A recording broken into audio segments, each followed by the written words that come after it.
blast off. X minus 5, 4, 3, 2, X minus 1, fire.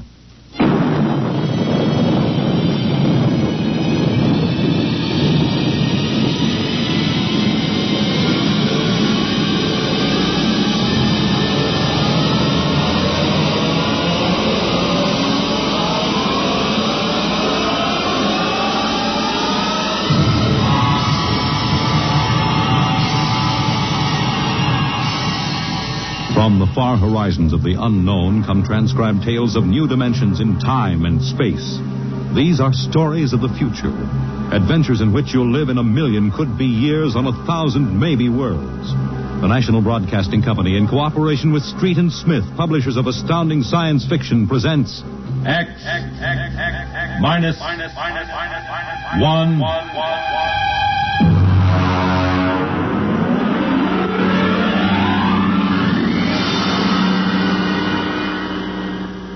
Tonight's story, First Contact, by Murray Leinster.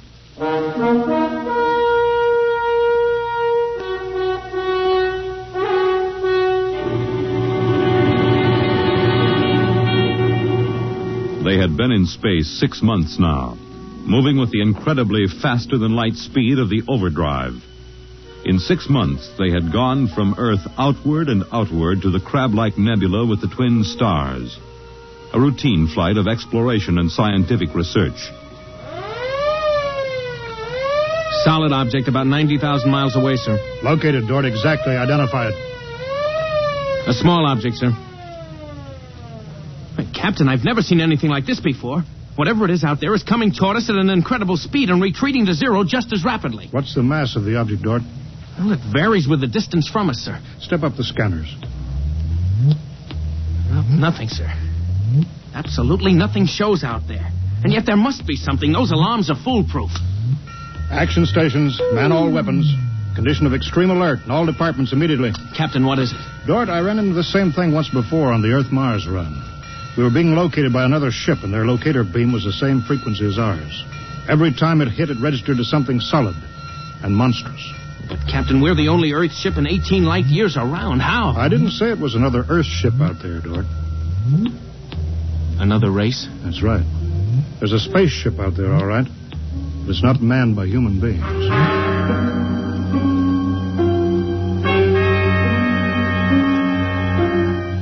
It had been contemplated and speculated upon.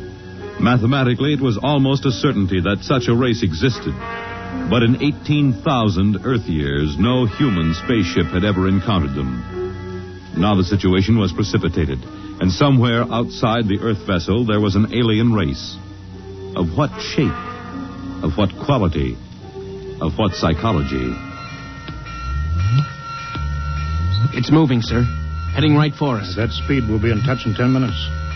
Heading right for us, huh? Just what we'd do if a strange ship appeared in our hunting grounds. Friendly? Well, maybe. We'll try to contact them. We have to do that. But friendly? Thank the Lord for the blasters. They may not be hostile, sir. Well, they may be. That's what I'm paid for. Put on this job for, to worry about the troubles that may never happen. To all hands, now hear this. A ship is approaching manned by an alien race. I'll give the signal for attack or defense if it be necessary. There'll be no move made unless I give the order. I do not wish to provoke trouble. Stand by. Their ship is slowing down, sir. It's stopped. Weapons Department, report. Weapons Department, report. Alien ship remarked. Target fixed. Weapons alert. Communications Department, report.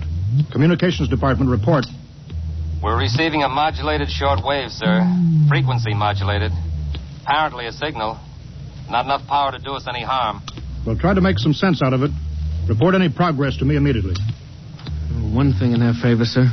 They didn't attack immediately without question. They're trying to establish contact. That seems to indicate they're reasonable. We'll see. What are they doing now? Can you make out the locator screen? Bring that power up. Yeah, they're doing something now, sir. There's a section of the hull opening. Probably an airlock, sir. If they breathe there. Yeah, they're letting something out. Oh, it's round. A bomb, sir? Unknown object released from alien ship. Observed by Weapons Department and targeted. Stand by. See what they're doing, sir? They've left the object out there right where they were, and now they're withdrawing the ship. There's no reason why that object couldn't be a bomb, Mr. Dort. Intended to let us think precisely as you're thinking right now. I just have a hunch, sir. I think they're friendly. I think whatever it is out there is a means of communication. You're probably right, but I won't gamble the ship on a probability. Sir, I'd like to volunteer to go out there and look that thing over. Well, you understand whoever does examine it is expendable. Yes, sir. Requisition a lifeboat. If it's all right with you, sir, I'd prefer just a suit with the drive in it. It's smaller and the arms and legs won't make me look like a bomb. And I'll carry a scanner, sir. You may leave when you're ready. Thank you, sir.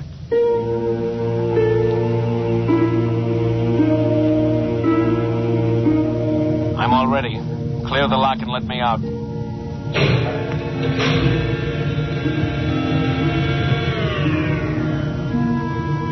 Weapons Department reporting to the captain. Mr. Dort located. Mr. Dort is targeted. Stand by. If that object out there is a device to capture one of our people for observation and questioning, it'll be blown out of existence, including Mr. Dort. Stand by.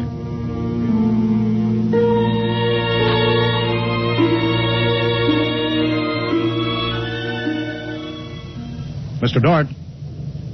Mr. Dort. Report. Object, as you can see on the scanner, sir, is covered with many small horns, like the detonating horns of the obsolete mines formerly used in naval warfare. Is that their purpose, do you assume, Mr. Dort? I'm going to find out, sir. I'm going to grab one. Mr. Dort. I'm here, sir. I don't think this is a mine. Circle it so we can see it completely through your scanner. Deadlock, sir. Nothing to report that the scanner hasn't shown you. Oh, wait a minute, sir. A section of the outer hull seems to be opening. Do you see it? Very good, Dort. Hold that. I'm sure it's a communications device, sir. It looks like it. Fix your scanner so it'll focus on that communications device. Return to the ship.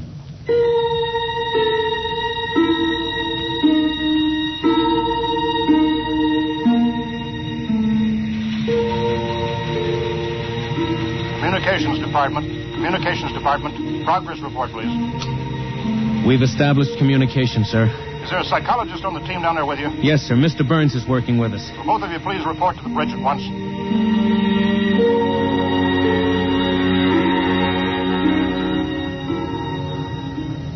Oh, you look tired, Dort. We've established fairly satisfactory communication, sir. They seem to have highly developed thought patterns. We got a satisfactory translation from the machine on the fourth attempt. We can say almost anything we want to say to each other now. Of course, how much of what they tell us is the truth, we have no way of knowing. Mr. Burns, you're the psychologist. What do you think? Well, I don't know, sir. They seem to be completely direct. They haven't let slip even a hint of the tenseness we know exists. They act as if they were setting up a means of communication for friendly conversation, but, well, there's an overtone that... Yeah? Well, Mr. Burns, I have a decision to make. On the one hand, opening contact with the friendly people of a vastly different culture could only be beneficial to us of Earth. On the other hand, if they're hostile, I ought to blast them out of existence without any other preliminaries. Oh, but, sir, you can't... I'm not talking to you, Dort. It's not warranted yet, sir. Yes.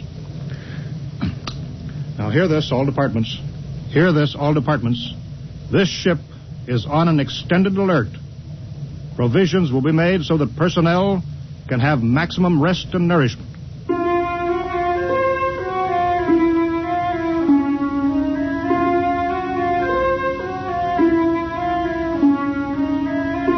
Communication continued by means of the artificial language set up arbitrarily between the Earthman and the aliens, decoded by the mechanical decoders. Dort disobeyed orders. He lived on powerful stimulants so that he could stay with the communications machine. Talking to the aliens. Other people. Are we being received? We are receiving your message. The chief of this ship wishes to speak with the chief of your ship.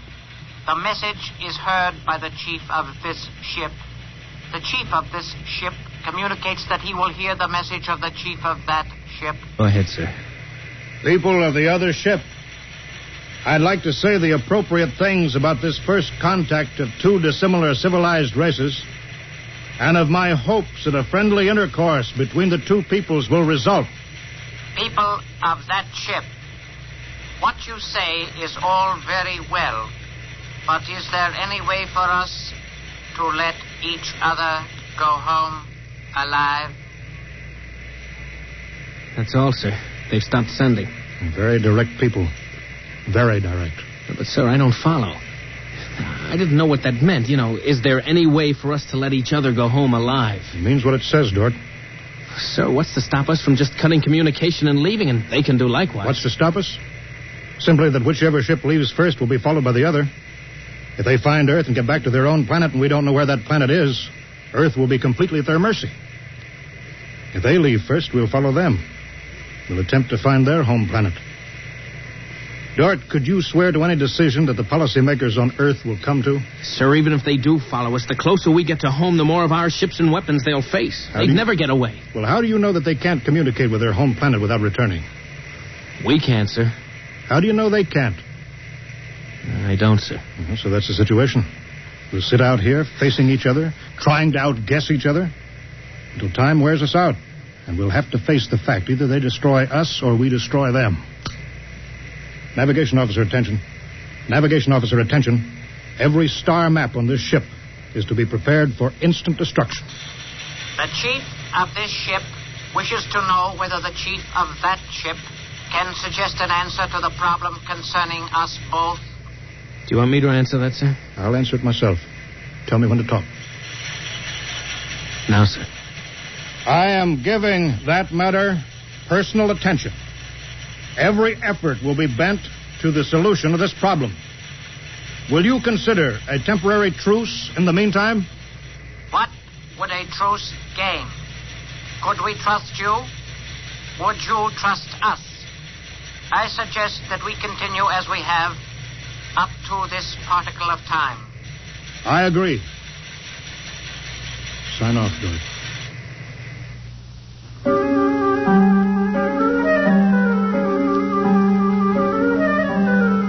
Weeks went by, and during the weeks, the exchange of information continued without let-up. What particle of time are the people on that ship at? The resting time. All rest except myself and others on alert duty. Same on this ship. You people of that ship are very similar in many ways. Do you have a family? I have a mate. I have a mate and 3 offspring. It is too bad for them, as well as us, to have to kill each other. This ship can't see any way out of it. Can that ship? If we could believe each ship, yes. Our chief would like it. But we can't believe you, and you are afraid that we do not tell truth, although we do. This ship would trail you home if this ship were able to. That ship would do the same. But this ship feels sorry about it. I believe you're a friend. I share your belief and like you. But there is a possibility that you were put to make a trap for me. I will stop now and think it over.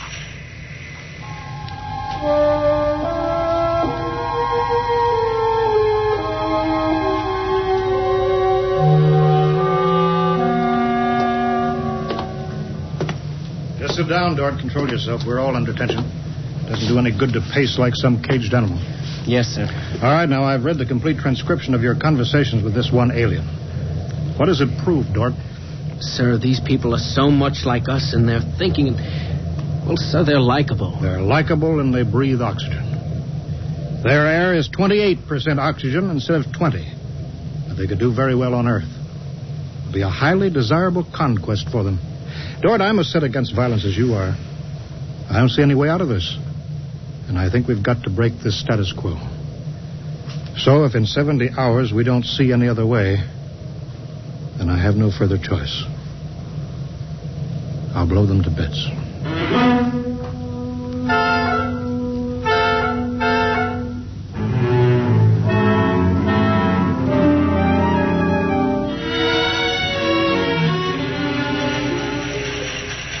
Will that ship receive communications? Will that ship receive communications? This ship is listening. It seems to me better to communicate than to sit by the machine silently. I would have called you, but you signed off before. The problem goes around and around. I find no answer. Perhaps we could turn our thoughts to other things. The psychologist of this ship tells us that you people on that ship have a threshold of tolerance to tension. He tells us that you will be forced to take one action or another in a period of less than 100 time particles. I have no communication on this matter. Oh, the ship is not trying to extract unwilling information from that ship. A truth is mentioned in passing. A report of this conversation will be carried to the chief of this ship. It would be so. We are prepared. If only the people of this ship could meet in direct contact with the people of that ship, it might be better. We could not communicate then. The communications machine is too large to carry from place to place. In direct contact, the peoples of the two ships would be further apart than now. That's true. I am sad. Much that is pleasant has passed between us. I am sad, too. We are not yet ready for each other. We are not yet ready for each other. It's hard, isn't it, Dort? Well, Captain, I'm sorry. I didn't know you were here, sir. I've been here for quite a while. Eavesdropping, I'm afraid. It's all right, sir. Nothing can be personal in a situation like this. Yeah, that's right. How long is 100 time particles, Dort? Pardon, sir? That reference he made to us not being able to stand tension is interesting. Their psychologists seem to make more out of us than we do out of them, don't they? Yes, sir. They hit the nail right on the head. Yes, they did. I think, Dort, we'll just have to push our timetable up a bit. No further communication with the aliens under any circumstances. That's clear, isn't it? Yes, sir. Sir, if they know so much about our psychology, isn't it possible that remark was intended to make us act more quickly? Probable, Dort. Probable. Well, why would they do that, sir? Why? You tell me why, Dort. All of a sudden, I have an idea, sir. That's crazy. It doesn't matter how crazy. I'll listen to it. Sir, I think these people are playing some kind of a joke on us. Joke? A joke, Dort? Yes, sir. Over and over again, I've noticed what I think is a sense of humor. A highly developed sense of humor. Do you recall when we went to all the trouble to set up a fictitious star map and then they just sent us back a mirror image of the same one? I think somehow they're playing a joke on us. Well, maybe you're right. In which case, you've seen practical jokers, Dort. Their jokes aren't always funny. Sometimes they hurt people.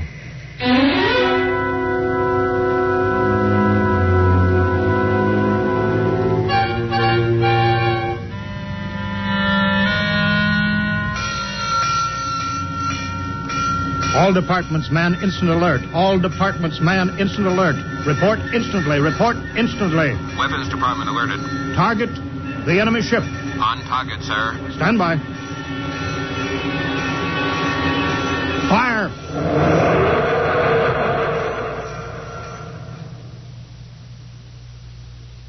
They're gone, sir.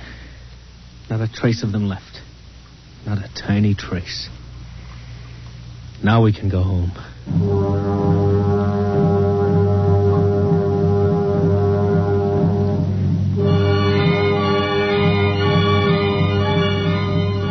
Communications to Captain.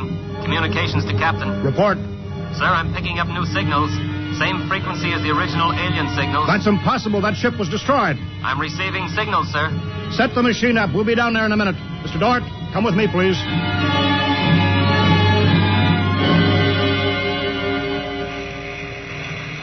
It's good to be on the way home. Yes, it is good. Do you suppose we'll ever figure out what happened to the other ship? Never. A blinding flash and they were gone. I suppose they couldn't figure a way out of the situation. An unstable people. They had no sense of humor to cope with the situation. They exploded themselves out of existence. It seems reasonable. They must have had powerful weapons to destroy themselves so completely. Yes, what a shame. In a way, I grew to like them. This isn't meant for us, sir. I don't know what's happening, but I think we're overhearing a private conversation. I understand, Dora. Be quiet, will you? Many things might have come out of a relationship with that people. They were describing a disease they call cancer. I think it is similar to the Frogren syndrome. We might have helped them. They might have helped us, too.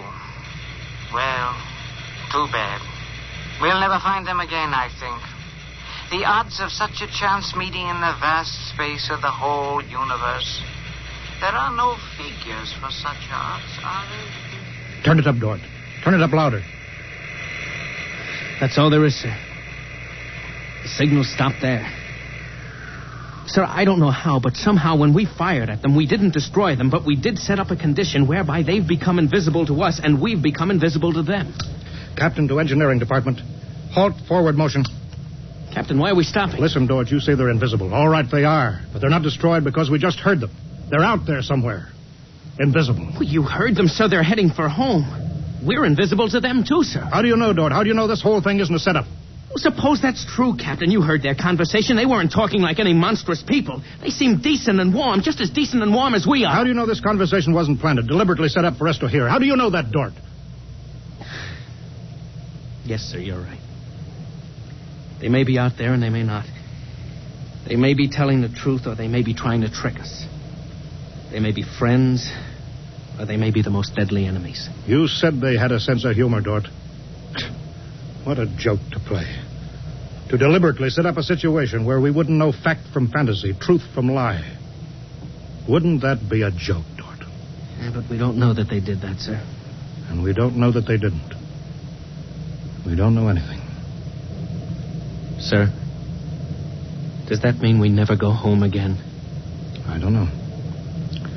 I have to think about it. I have to think about it.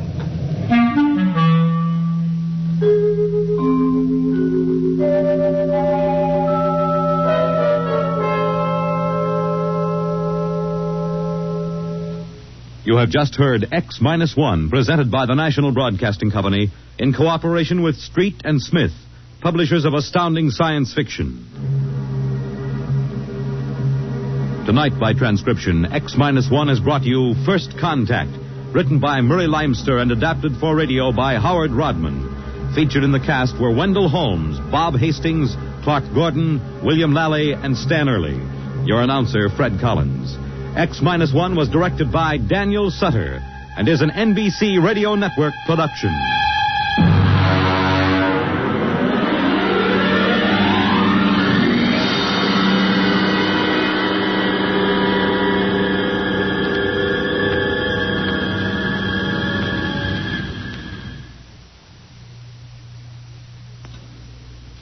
Next week at this time, over most of these stations, NBC will present This is Carnegie Hall, a special concert featuring the Symphony of the Air Orchestra,